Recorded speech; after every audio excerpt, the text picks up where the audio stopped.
Disney doesn't run on pixie dust alone. Behind every smile, every name tag, every perfectly timed parade wave, there's a rule, and some of them are way weirder than guests realize.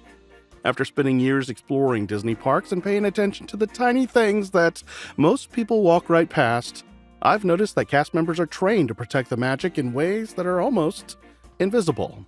In this video, we're going through 10 weird rules Disney employees must follow, including why they avoid saying "I don't know," why they point with 2 fingers, why some cast members wear fake name tags, and whether Disney princesses really do have to pick up trash without breaking character. Some of the rules are charming, some are intense, and one might completely change how you watch character meet and greets from now on. Let's pull back the curtain without ruining the magic. Rule 1. Everyone picks up trash. Let's start with one that has become legendary, the Disney scoop. You've probably heard rumors that cast members from Mickey to management are trained to pick up trash. It's true, and it's not just about cleanliness. Walt Disney himself insisted that Disney World be so spotless that guests would be embarrassed to litter. During Disney's orientation known as traditions, cast members learned that creating happiness and picking up trash are among their first obligations. No cast member is above the rule, whether you're a Jungle Cruise skipper, a popcorn vendor, or an executive VP. You're expected to swoop down and grab that dropped napkin. The scoop isn't just a random scramble, it's a graceful move. Official training teaches cast members a swooping motion that allows them to maintain poise while discreetly grabbing litter. All Ears explains that cast members are taught the Disney scoop during training so they can quickly pick up trash without stopping guests in their tracks. This tradition even extends to other departments. I've seen engineers in suits pause mid-conversation to scoop up a popcorn kernel. The effect is subtle but powerful. Guests rarely see a messy walkway, reinforcing the illusion that Disney parks are almost magically clean. Why is this important for you? Knowing that everyone has a hand in keeping the park pristine makes you an ally rather than a critic. If you're enjoying your Mickey ice cream bar and drop the stick, don't leave it behind. Pick it up yourself and join the cast in preserving the magic. And yes, this leads perfectly into a later point that sparked debate online. Do princesses really pick up trash? We'll get there, so stick around. Rule number 2. The 2-finger point. Next up is something you've probably seen but never questioned: the Disney point. In many cultures, pointing with 1 finger is considered rude. That's why Walt Disney insisted on a 2-finger gesture or an open hand when directing guests.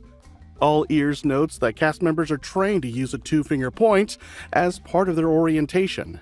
You'll notice this everywhere, from a ride operator showing the way to a line, to a princess gesturing toward a parade float. There's also a sweet bit of folklore behind the rule. Legend has it that Walt would often point while holding a cigarette, naturally using 2 fingers. Whether that story is apocryphal or not, the modern policy exists out of cultural respect. I've personally witnessed guests from around the world respond positively to the courtesy. When you need directions on your next visit, watch how gracefully cast members direct you without ever wagging a single finger. Why mention this? Because the Disney point isn't just a cute quirk. It highlights how deeply Disney cares about guest comfort and cultural sensitivity. If you're exploring the parks with friends from abroad, you can even adopt the 2-finger point yourself. It's a fun way to show you know your Disney etiquette and keep the mood upbeat. Rule number 3, I don't know, doesn't exist. Now, here's a rule that truly separates Disney from most businesses. Cast members are not allowed to say, "I don't know."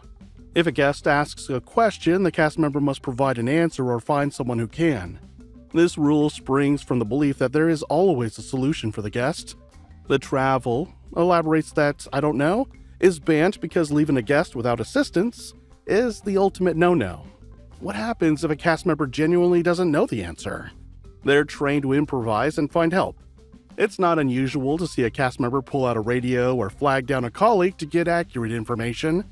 The result is seamless. Guests feel supported and rarely experience frustration. During one of my visits, my friend asked a Fantasyland cast member a question about an obscure character meet and greet. Instead of shrugging, she excused herself, radioed in, and returned with the information and a map. In that moment, the rule turned a potential disappointment into a moment of care. Why should you care? Because understanding this policy empowers you to ask more questions. Cast members will go the extra mile to ensure your needs are met. So don't hesitate if you're unsure about ride transfer restrictions or where to find vegan snacks. They're literally trained to help you find the answer. Rule number 4. Speak in code. Have you ever overheard a cast member mention a code V and wondered what it meant? Disney uses a range of code words to communicate behind the scenes while maintaining the magic. According to the gamer, a code V stands for vomit. Code H refers to a parade horse needing cleanup, and there are other codes to discreetly handle situations. These codes allow cast members to summon help without alarming guests or spoiling the experience. It's not just about bodily functions. You might hear Alpha Unit for a lost child or Duck Alert for a safety issue. The codes are standardized across departments, and many former cast members carry them like a secret badge of honor. Knowing this, you can appreciate the quiet efficiency when a spilled drink vanishes or a child is reunited with her family without a scene. Next time you hear a mysterious code over a walkie-talkie, smile and know that it's all part of the orchestrated magic.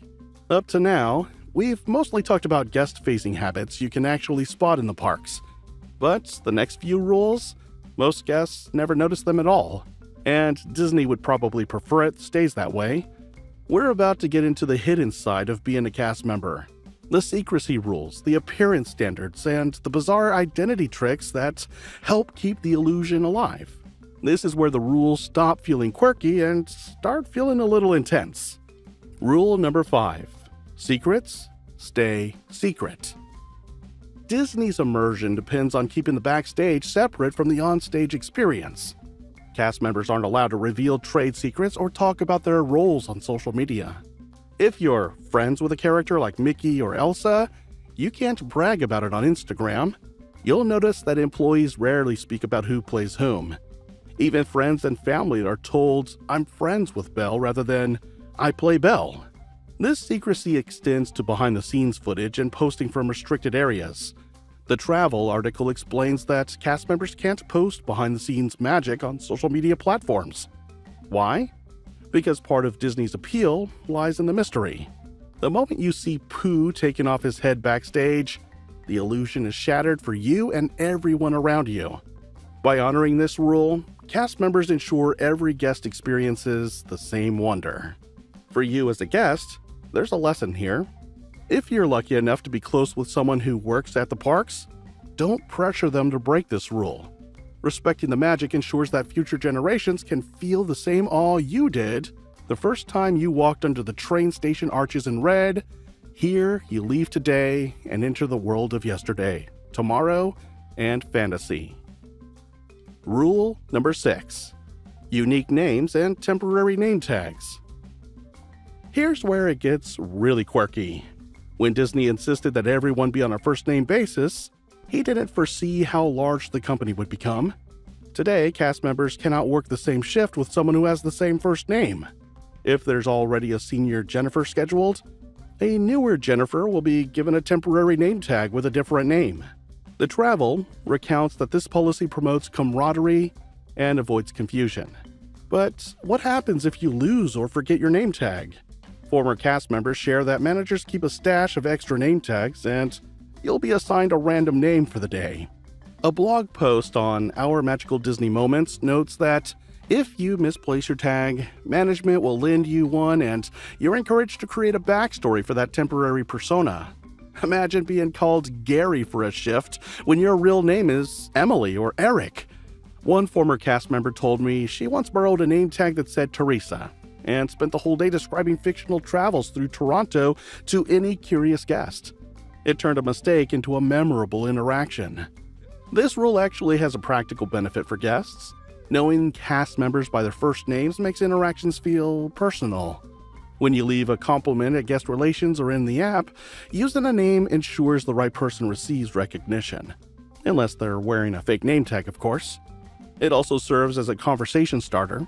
If you notice your skipper has a name tag from a place you've visited, ask about it. You might discover a shared love of Chicago deep dish pizza or find out the best place for beignets in New Orleans. Rule number 7. The Disney look. When you think of a Disney cast member, you probably picture polished hair, clean uniforms, and a timeless appearance. That's not accidental. Disney enforces a strict Disney look policy. The classic look insists on natural hair colors, conservative makeup, and limited jewelry. The Gamer notes that extreme hairstyles, visible tattoos, and non-earlobe piercings are prohibited. All Ears reiterates that cast members must maintain a natural hair color that looks like it grew out of your head. Tattoos cannot be visible on the face, head, or neck and must not contain offensive imagery. That said, the guidelines have evolved. In 2021, Disney updated its appearance standards to be more inclusive, allowing cast members to have visible tattoos as long as they're not on the face, head, or neck, and to express their gender with whichever costume suits them. Hair color must still appear natural, so no neon green. Sorry. The update also introduced a fifth key, inclusion, joining the long-standing principles of safety, courtesy, show, and efficiency. The new policy encourages cast members to bring their whole selves to work while maintaining a polished look. Why does this matter? Because the Disney look shapes the park's atmosphere. When cast members appear timeless and cohesive, the fantasy feels real. But it also shows Disney's commitment to evolving with society. Guests of all backgrounds can now see themselves reflected in the people bringing the magic to life. And if you're aspiring to work at Disney, this rule tells you to be mindful of your appearance, but also reassures you that self-expression is becoming more welcome. Rule number 8, staying in character. There's only one Mickey. Disney calls its employees cast members because everyone is part of the show. Whether you're a balloon vendor or playing Belle, you're expected to stay in character at all times when on stage. The Travel emphasizes that characters must remain true to their personalities, referencing their movie mannerisms and never breaking the illusion. If you ask Ariel about her favorite land sport, she'll talk about thingamabobs and dinglehoppers. Maleficent will respond with the dignified disdain you'd expect from a villainess. This rule goes beyond just face characters. All cast members are trained to maintain the magic. During orientation, they learn that there's only one Mickey Mouse. So when a curious child asks why they saw Mickey in Toontown and on a parade float simultaneously, cast members use clever explanations to preserve the illusion. Perhaps Mickey has some very fast transportation, or maybe he's just exceptionally talented. This commitment to character also means you'll never hear a princess complaining about the heat or a pirate checking their smartphone. Disney invests significant time teaching autographs so that every signature from Minnie looks the same. So take advantage of it. Interact with characters knowing you're speaking to someone who has studied their role meticulously. Ask Goofy how his day is going. He'll respond in his signature guffaw and maybe teach you his famous dance. And now we're entering the part of Disney culture that feels almost unbelievable until you hear it from former cast members themselves. Because the next two rules aren't just about staying on brand, they're about protecting the illusion at all costs. We're talking fake names, secret identities, and one surprisingly elegant rule involving Disney princesses and trash cans that has sparked arguments online for years. If you thought the two-finger point was strange, you haven't seen anything yet. Rule number 9. Fake names, forgotten badges, and friends with characters. We touched earlier on the unique name policy, but let's explore the fun side.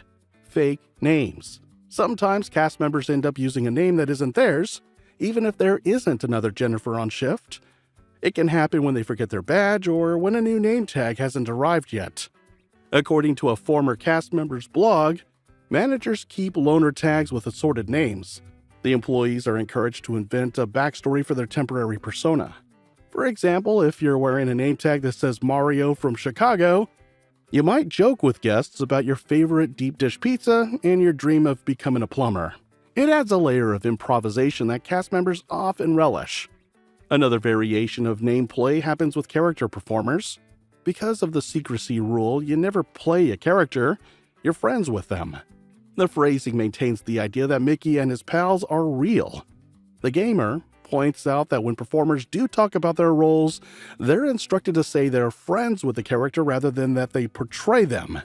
It's subtle but effective. Even when they talk to family members, they keep up the illusion. I once met a performer who referred to being friends with Stitch as if they were old college buddies. So the next time you compliment a cast member and the name doesn't seem to match their accent, play along. Ask them about their listed hometown. You might discover an elaborate story they invented on the fly. An unexpected treasure for both of you. And remember, if you lose your own name tag at work, now you know how to turn it into an art form. Rule number 10. Princesses and the Trash Dilemma. People online love to debate whether princesses pick up trash. Some claim you'll never see Cinderella stop mid-hug to grab a napkin. Others swear they've seen Snow White gracefully scoop up a wrapper while singing about wishing wells. Here's the truth. Princesses are required to pick up trash, just like every other cast member. But the method is choreographed. A leadership article from the Stratmore Group quotes former Mary Poppins and Bert performers who revealed that all employees are required to pick up trash whenever they see it. But they must not bend over to do so. Why? Because bending over in a ball gown breaks the illusion and can be physically impractical. Instead, princesses use a discreet stoop and scoop technique. They glide into a low, elegant curtsy or kneel gracefully to retrieve the litter, then continue their royal duties. The same article notes that even princesses must follow the same rule-following and etiquette as everyone else. All Ears backs this up by reiterating that picking up garbage is a requirement for all cast members. So, yes, you may indeed witness Aurora picking up a lost park map, but she will do it in character, perhaps humming Once Upon a Dream while making it look effortless. The myth that princesses never touch trash likely stems from the fact that guests rarely notice the action. When done correctly, the scoop is seamless and integrated into the performance. I've seen Belle drop her handkerchief on purpose while engaging a guest, then use the motion to capture another piece of litter in the same movement. As a viewer, this rule is fascinating because it humanizes the performers while showing how deep the training goes. Next time you watch a royal meet and greet, keep an eye out. You might catch a quick scoop or a gliding kneel. If you do, quietly cheer them on. You've just witnessed the magic in action. Now, I want to hear from you. Which rule surprised you the most? Have you ever spotted a princess doing the stoop and scoop, or noticed a cast member improvising when they couldn't say, I don't know? Share your stories in the comments. I read every one. And if you found these insights helpful or entertaining, please hit the like button and share this video with your fellow Disney lovers.